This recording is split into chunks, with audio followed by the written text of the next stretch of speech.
Welcome to solve by Swati. Plant physiology के lecture series में हम फाइटोहॉर्मोन्स डिस्कस कर रहे थे। इस लेक्चर में हम एब्सिसिक एसिड हार्मोन्स को डिस्कस करने वाले हैं। एब्सिसिक एसिड एक इंपॉर्टेंट फाइटोहॉर्मोन्स है और उसके एक्शंस प्लांट पर क्या है वो हम स्टडी करेंगे। लाइफ साइंस और बॉटनी के हिसाब से ये बहुत इंपॉर्टेंट है। एब्सिसिक एसिड प्लांट के लिए जो सीड्स बनते हैं, सीड्स के मैचुरेशन के लिए ये हार्मोन्स बहुत इंपॉर्टेंट है। तो इसका जो रोल है प्लांट के अंदर, वो प्लांट के ग्रोथ एंड डेवलपमेंट में एक इंपॉर्टेंट रोल प्ले करता है। Let's discuss abscisic acid. Abscisic acid यहाँ पर हमारा फाइटोहॉर्मोन्स है और प्लांट के अंदर ये फाइटोहॉर्मोन एक इंपॉर्टेंट रोल प्ले करता है। अगर हम फाइट एब्सिसिक एसिड का स्ट्रक्चर देखें तो एब्सिसिक एसिड यहाँ पर एक ए नेचुरली अकरिंग, अगर हम एक्टिव फॉर्म देखें तो उसका स्ट्रक्चर यहाँ पे कुछ ऐसा होता है। साइक्लिक रिंग होती है और उससे डिफरेंट फंक्शनल ग्रुप अटैच होते हैं और यहाँ पर एक डबल बॉन्डेड चेन के अंदर कार्बोक्सिलिक एसिड फंक्शनल ग्रुप होता है। ये फाइटो एक्ट करता है केमिकल मैसेंजर फाइटोहॉर्मोन्स की तरह प्लांट के अंदर और प्लांट की ग्रोथ एंड डेवलपमेंट में इंपॉर्टेंट रोल प्ले करता है। अब जो एब्सिसिक एसिड है, वो एब्सिसिक एसिड यहाँ किससे मिलकर बना होता है? ओवरऑल ये 15 कार्बन का एक ऑर्गेनिक कंपाउंड है जो कि टर्पिनोइड कंपाउंड है। प्लांट सेकेंडरी ग्रोथ, प्लांट का जो सेकेंडरी मेटाबोलाइट्स होते हैं उसमें हम टर्पिन को डिस्कस करते हैं। तो ये टर्पिन के जो डेरिवेटिव्स हैं एब्सिसिक एसिड, और ये कह सकते हैं हम कि जो 15 कार्बन टर्पिनोइड्स होता है उसे इन शॉर्ट में सिस्क्यूए टर्पिनोइड्स भी कहते हैं। सिस्क्यू टर्पिनोइड्स 15 कार्बन के टर्पिनोइड्स को कहा जाता है। एब्सिसिक एसिड प्लांट के हर पार्ट में सिंथेसिस होता है। एब्सिसिक एसिड एक ऐसा हार्मोन है जो कि is synthesized in almost all cells that contain chloroplast. Plant के उन सारे सेल में एब्सिसिक एसिड सिंथेसिस होता है जिनके पास क्लोरोप्लास्ट होता है, अमाइलोप्लास्ट होता है। अमाइलोप्लास्ट मतलब ऐसे सेल्स जो कि प्लास्टिक, उनका जो प्लास्टिक रहता है वो क्या करता है, फैट को स्टोर करता है। Has been detected a major organ and tissues. उन सारे ही ऑर्गन्स और टिश्यूज में एब्सिसिक एसिड का सिंथेसिस होता है जहाँ पर क्लोरोप्लास्ट और अमाइलोप्लास्ट प्रेजेंट होता है और ये हर सेल्स यहाँ पर एब्सिसिक एसिड को सिंथेसाइज करती हैं। ये एब्सिसिक एसिड यहाँ पर केमिकल मैसेंजर की तरह काम करता है और प्लांट को से जो सिग्नलिंग है यहाँ पर प्लांट के अंदर एक अपने सिंथेसिस टारगेट से कहीं डिस्टेंस टारगेट पर जाकर ये यहाँ पर सेल के फंक्शंस को या जीन एक्सप्रेशन को हेल्प करवाता है। अपने रिसेप्टर से ये बाइंड होता है। हम बात करेंगे कि ये किस रिसेप्टर से बाइंड होता है और इसके रिसेप्टर्स कहाँ प्रेजेंट होते हैं। एब्सिसिक एसिड जो कि एक फाइटो हार्मोन है। एब्सिसिक एसिड की अगर हम बायोसिंथेसिस की बात करें कि प्लांट में ये सिंथेसिस कैसे होता है, तो इसकी जो सिंथेसिस होती है वो यहाँ पर फर्स्ट तो प्लास्टिड में शुरू होती हैं और यहाँ पर ये फाइनली जो है वो साइटोप्लाज्म में जाकर बनता है। तो दो जगह इसकी प्रोसेस बनती हैं, चलती हैं। प्लास्टिड एंड साइटोप्लाज्म में एब्सिसिक एसिड बनता है। अगर हम बात करें कि इसकी शुरुआत कहाँ से होती है, तो प्लास्टिड के अंदर, क्लोरोप्लास्ट प्लास्टिड के अंदर यहाँ पर दो मॉलिक्यूल पायरुवेट, पायरुवेट हमें सब पता है कि यह ग्लाइकोलाइसिस का एंड प्रोडक्ट है। और जब पायरुवेट के साथ यहाँ पर ग्लिसरॉल्डिहाइड 3 फॉस्फेट, ग्लिसरॉल्डिहाइड 3 फॉस्फेट को कंबाइन कराया जाता है एल्डिहाइड, एल्डिहाइड 3 फॉस्फेट, ये भी ग्लाइकोलाइसिस का इंटरमीडिएट है। जब इन दोनों का कंबाइन कराया जाता है तो यहाँ पे बनता है आईपीपी। हमने बात करी थी जिरेनाइल जिरेनाइल फॉस्फेट जो हमारा जिब्रेलिक एसिड है वो भी हमारा किससे बनता है। हमने देखा था कि जो हमारा जिब्रेलिन एसिड है वो भी आईपीपी से सिंथेसिस होता है। तो यहाँ पर भी जो एब्सिसिक एसिड का सिंथेसिस है वो आइसोपेंटाइल डाइफॉस्फेट आईपीपी से बनेगा। पहले आईपीपी को सिंथेसाइज किया जाता है, फिर आईपीपी से यहाँ पर जियाटिन को बनाया जाता है। जियाजेंथिन जो कैरोटिनॉइड्स हैं उन कैरोटिनॉइड्स को यहाँ पर बनाया जाता है।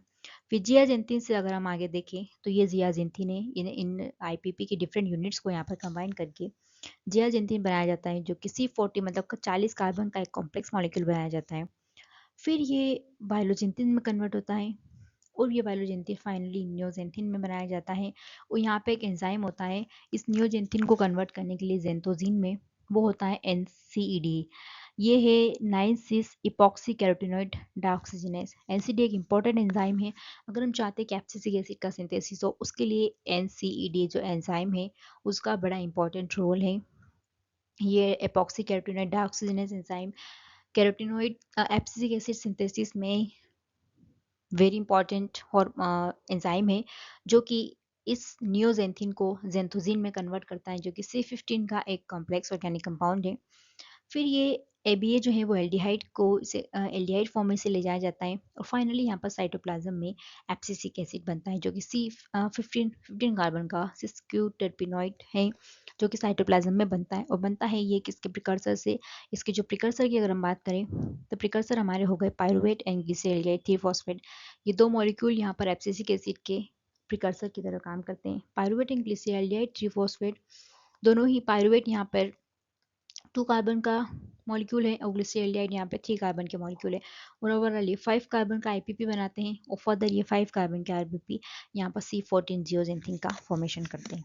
तो यहाँ पर इनडायरेक्टली जो हमारा एब्सिसिक एसिड है वो एब्सिसिक एसिड प्लास्टिक साइटोप्लाज्म में बनता है और प्लास्टिक में यहाँ पर पायरुवेट एंड ग्लिसरॉल 3-फॉस्फेट यहाँ पर कंबाइन होते हैं और कंबाइन होने के बाद यहाँ पर आईपीपी को बनाया जाता है और साइटोप्लाज्म में फर्दर यहाँ पर फाइनली एक्टिव एब्सिसिक एसिड को बनाया जाता है। राइट, तो ये यहाँ पर इसका हमें फंडामेंटल क्लियर हो गया होगा कि एब्सिसिक एसिड आखिर बनता किससे है। अब अगर हम यहाँ पर एब्सिसिक एसिड जो हमारा था, एब्सिसिक एसिड के रिसेप्टर की बात करें तो हमने जब फाइटोहॉर्मोन के फर्स्ट लेक्चर में सारे ही फाइटोहॉर्मोन्स के रिसेप्टर का नाम देखा था, रिसेप्टर की लोकेशन देखी थी कि सेल में उनके रिसेप्टर्स कहाँ प्रेजेंट होते हैं। एक्चुअल में वो कोई भी हार्मोन हो अपने स्पेसिफिक रिसेप्टर्स के जाके बाइंड होता है। तो यहाँ पर एब्सिसिक एसिड का जो रिसेप्टर है, हमने बात करी थी उस एब्सिसिक एसिड के रिसेप्टर की, वो होता है PIR, PYL NRCAR। ये इसके रिसेप्टर का नाम है जिसके साथ एब्सिसिक एसिड जाकर बाइंड होता है। अब जो यहाँ पर एब्सिसिक एसिड का रिसेप्टर है वो यहाँ पर प्रेजेंट होता है साइटोप्लाज्म के अंदर। हमने बात करी थी कि एब्सिसिक एसिड का रिसेप्टर है वो साइटोप्लाज्म में जाता है। जो प्लांट सेल है, प्लांट सेल का जो साइटोप्लाज्म है, अपने फंक्शनिंग के लिए एब्सिसिक एसिड को साइटोप्लाज्म में जाना पड़ता है और यहाँ पर इसका क्या होता है, रिसेप्टर होता है जहाँ पर ये जाकर बाइंड होता है। अब यहाँ पे जो PYR है, PYR का फुल फॉर्म होता है यहाँ पे पायरोपेक्टिन रेजिस्टेंट 1 PIR1। एक्चुअली जो एब्सिसिक एसिड और इनकी जो रिसेप्टर्स की डिस्कवरी हुई है वो यहाँ पर कोई ना कोई म्यूटेशन को स्टडी करते हुए हुई है, इसीलिए इनके जो रिसेप्टर है उनको नाम इसी तरीके से दिए गए हैं, पायरोपेक्टिन रेजिस्टेंट 1 PIR1, जो कि यहाँ पर साइटोप्लाज्म में एब्सिसिक एसिड का रिसेप्टर है। अभी मान लो प्लांट के पास अभी कोई एब्सिसिक एसिड, सेल के पास कोई सिग्नल नहीं आया है, एब्सिसिक एसिड एब्सेंट है, तो ये रिसेप्टर साइटोप्लाज्म में फ्री रहेगा। और जो यहाँ पर इसका SNR के एक सीरिन थ्रियोनिन ये काइनेज है और ये काइनेज यहाँ पर इनएक्टिव फॉर्म में पड़ा रहता है क्योंकि यहाँ पर अभी कोई इसका फॉस्फोराइलेशन करने के लिए अवेलेबल नहीं है। तो इसका जो काइनेज डोमेन है, एक्टिवेशन लूप, यहाँ पर एक फॉस्फेटेज PP2C, ये फॉस्फेटेज है। PP2C जो है यहाँ पर इसको हम मेंशन कर देते हैं, ये है फॉस्फेटेज। तो एब्सिसिक एसिड जो है वो काम कैसे करता है, एब्सिसिक एसिड यहाँ पर kinesis kinesis phosphorylation and dephosphorylation process के थ्रू एक्ट करता है। काइनेसिस एंड डीफॉस्फेटेसिस के थ्रू ये काम करता है। अब यहाँ पर जो SNR के है, एशियन थ्रियोनिन काइनेसेस हैं, उस काइनेस पे क्या इनएक्टिव करके रखा हुआ है इस फॉस्फेटेसेस ने। ये फॉस्फेट यहाँ पे क्या कर रहा है, फॉस्फेट को लगने नहीं दे रहा है और अभी से इनएक्टिव करके रखा हुआ है। अब जब इनएक्टिव है तो जो ABA रिस्पॉन्सिव ट्रांसक्रिप्शन फैक्टर्स हैं उन्हें यहाँ पे क्या करके BZIP जो है वो ABA रिस्पॉन्सिव जीन के जो जीन है उसके उन जीन्स के लिए ट्रांसक्रिप्शन फैक्टर का काम करता है। तो ये इनएक्टिव SNRK2 इन्हें क्या करता है, यहाँ पर इनएक्टिव करके रखता है। तो अभी जब कोई भी ABA का सिग्नल, एब्सिसिक एसिड का सिग्नल नहीं है, तो यहाँ पर ये फॉस्फेटेज प्रोटीन यहाँ पर SNRK2 को डिफॉस्फोराइलेट करके रखते हैं और इन्हें इनएक्टिव करके रखते हैं। लेकिन जैसे सेल के पास एब्सिसिक एसिड आता है, ये एब्सिसिक एसिड यहाँ पर साइटोप्लाज्म में ही अपने रिसेप्टर के साथ बाइंड होता है, पूरे के पूरे रिसेप्टर के साथ बाइंड होता है और ये पकड़ लेता है इस PP2C को, जो SNR के वो पकड़ के बैठा था। अब इस रिसेप्टर के तो साथ दोनों मिलकर PP2C को पकड़ लिया गया है, वो यहाँ से हटा दिया गया है। जैसे यहाँ से हटता है SNRK2 एक्टिवेट होता है। SNRK2 एक्टिवेट होता है, इसका जो काइनेस डोमेन है यहाँ पे फॉस्फोराइलेशन हो जाता है और फॉस्फोराइलेशन की वजह से ये फटाफट से BZIP जो ट्रांसक्रिप्शन फैक्टर है और अदर जो रिस्पॉन्सिव जीन है उन्हें क्या करता है, फॉस्फोराइलेट करता है ट्रांसक्रिप्शन फैक्टर्स को और फटाफट से यहाँ पे क्या करता है, abscisic acid related gene expression करवाता है। तो ये इंपॉर्टेंट हो जाता है यहाँ पर कि जो एब्सिसिक एसिड है वो एब्सिसिक एसिड किस प्रोसेस के थ्रू काम करता है। जैसे हमने ऑक्सीजन में बात करी थी, जिब्रेलिन में बात करी थी, वो वहाँ पे यूबिक्विटिनाइजेशन डिग्रेडेशन पाथवे को फॉलो करते हैं। साइटोकाइन जो है वो टू कंपोनेंट सिग्नलिंग पाथवे के थ्रू काम करता है, और जो एफसीसी एसिड है, एफसीसी एसिड यहाँ पर काइनेसिस एंड फॉस्फेटेसिस के जो फॉस्फेटेसिस जो एंजाइम्स है उनके थ्रू यहाँ पर ये काम करता है। तो ये यहाँ पर इंपॉर्टेंट हो जाता है, फॉस्फेटेस एंजाइम जो है यहाँ पर वो यहाँ पर काम करते हैं। तो एबीए एबीए जो है यहाँ पर काइनेसिस काइनेसिस ऐसे एंजाइम्स होते हैं जो कि क्या करते हैं, एड फॉस्फेट किसी भी प्रोटीन पर या किसी भी सबस्ट्रेट पर ये फॉस्फेट ग्रुप को ऐड करने का काम करते हैं। और फॉस्फेटेसिस जो एंजाइम होते हैं, फॉस्फेटेसिस ऐसे एंजाइम्स होते हैं पीपी2सी जो क्या करते हैं, किसी रिमूव करने का काम करते हैं। लगे हुए कहीं भी फॉस्फेट लगा हुआ होता है तो किसी प्रोटीन से अगर फॉस्फेट को रिमूव करना होता है, उसे इनएक्टिव करना होता है, यहाँ पे फॉस्फेटेसिस काम करते हैं। तो इस प्रोसेस के थ्रू यहाँ पर एब्सिसिक एसिड अपना फंक्शन परफॉर्म करता है।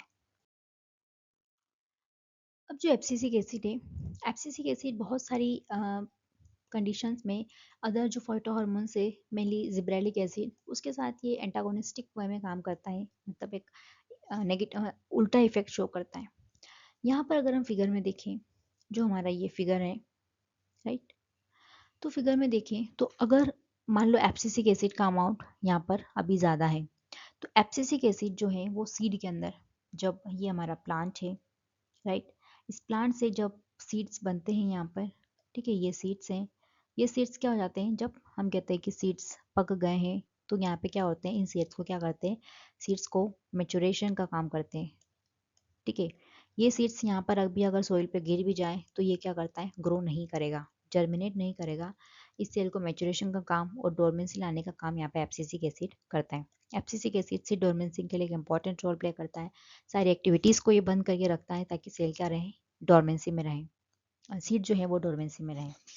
अभी जब यहाँ पर लगातार एब्सिसिक एसिड का सिंथेसिस हो रहा है, लगातार एब्सिसिक एसिड सिंथेसिस होगा तो सीड्स के अंदर डोरमेंसी बनी रहेगी, ठीक है।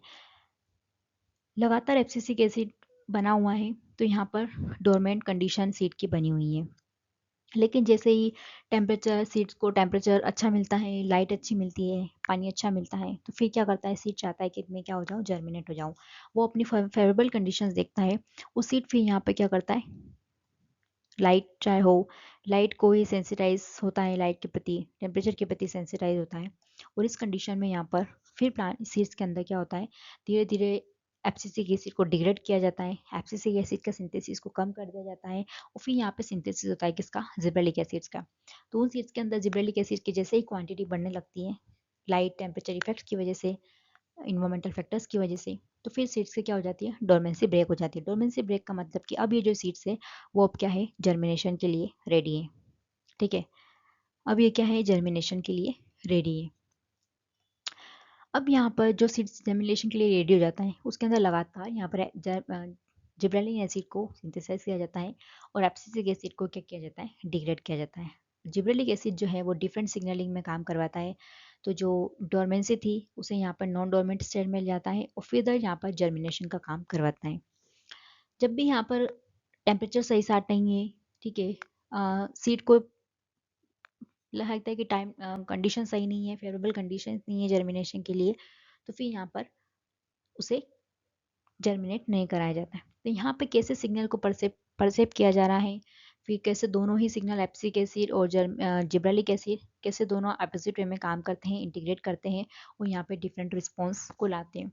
जैसे जिब्रेलिक एसिड जो है वो सीड्स को जर्मिनेशन का काम करवा रहा है, और जो एब्सिसिक एसिड है वो एब्सिसिक एसिड जो सीड्स हैं उन सीड्स को जर्मिनेट नहीं होने दे रहा है, उन्हें डोरमेंट स्टेज में ही बना रहने दे रहा है। डोरमेंट स्टेज की कुछ खासियत होती है, जैसे कि डोरमेंसी के अंदर जो सीड्स होता है उसके अंदर मैक्स जो मिनिमम वाटर कंटेंट, ठीक है, वाटर यहाँ पे बहुत कम रख लिया जाता है, मोर देन 30% पानी को क्या कर दिया जाता है, वेपराइज कर देता है, तो सीड क्या हो जाता है, ड्राई हो जाता है, क्योंकि पानी की कमी हो जाएगी तो अब ये जर्मिनेट नहीं करेगा। दूसरे यहाँ पे जो एक्टिविटीज़ हैं, मेटाबॉलिज्म है, उस मेटाबॉलिज्म को क्या किया जाता है, बहुत ही स्लो रखा जाता है। सीड्स को अपनी एनर्जी कंजर्व करनी होती है, तो यहाँ पे मेटाबॉलिज्म को बहुत स्लो चलाया जाता है। लेकिन जब जर्मिनेशन की कंडीशन आती है, जैसे ही सीड के अंदर लाइट टेम्परेचर की इफेक्ट की वजह से जिब्रेलिक एसिड पड़ता है, जिब्रेलिन क्या करता है, जर्मिनेशन की प्रोसेस को ट्रिगर करता है और जर्मिनेशन के अंदर जो सीड है वो अपने आसपास से क्या करता है, वाटर को, मॉइस्चर को क्या करता है, एब्जॉर्व करता है। और ये सीड फिर सॉइल के अंदर यहाँ पर वाटर को लेगा, जिससे कि इसका हाइड्रेशन बढ़ेगा और इसकी वजह से यहाँ पर बहुत सारी मेटाबॉलिक एक्टिविटीज़ स्टार्ट होती हैं और सीड भी क्या करता है, यहाँ पर जर्मिनेट होना स्टार्ट हो जाता है। तो जर्मिनेशन के लिए यहाँ पर जिबरेलिक एसिड जिम्मेदार है और डोरमेंसी, सीड की डोरमेंसी को बनाए रखने के लिए यहाँ पर एब्सिसिक एसिड जिम्मेदार है। तो ये दो इंपॉर्टेंट हार्मोन कैसे कोऑर्डिनेट वे में एंटीगोनास्टिकली काम करते हैं, ये इंपॉर्टेंट होता है, राइट। तो चैनल को शेयर, सब्सक्राइब, लाइक, कमेंट जरूर कीजिए ताकि एक क्वालिटी कंटेंट इंफॉर्मेशन आप तक पहुँचे। बायोलॉजी कोई रटने जैसा सब्जेक्ट नहीं है, चीज़ें समझ आएगी आप जब चीज़ों को ब्रॉड वे में सोच पाएंगे, कैसे एक दूसरे से चीज़ कनेक्ट होती हैं, तब बेटर वे में सब्जेक्ट समझ में आता है, उस पर एक अच्छी कमांड बनती है। तो आपको ये बात ध्यान रखनी है, जब भी कोई चीज़ पढ़ रहे हो तो उसे थोड़ा सा दिमाग में सोचना है कि एक्चुअली काम कैसे हो रहा है, ठीक है, तो आपको बहुत ईजी हो जाएगा समझना। और सोल बाय स्वाति पर बायोकेमिस्ट्री, जेनेटिक्स, प्लांट के डिफरेंट बॉटनी के टॉपिक्स, उसके बाद हमने बहुत सारे बायोकेमिस्ट्री डिस्कस करी है। तो उन टॉपिक को आप जाके देखेंगे, डायरेक्टली उनसे आपको क्वेश्चंस मिलेंगे और बहुत इजी वे में समझाया है आपको। वीडियोस बहुत हेल्प करेंगे। तो अपना कमेंट और चैनल को सब्सक्राइब ज़रूर कीजिएगा, क्योंकि आने वाले टाइम में हम बहुत इंपॉर्टेंट चीज़ें डिस्कस करेंगे, तो एग्ज़ाम पॉइंट ऑफ व्यू से जो इम्पोर्टेंट होता है। So thank you so much, thank you for connecting, thank you.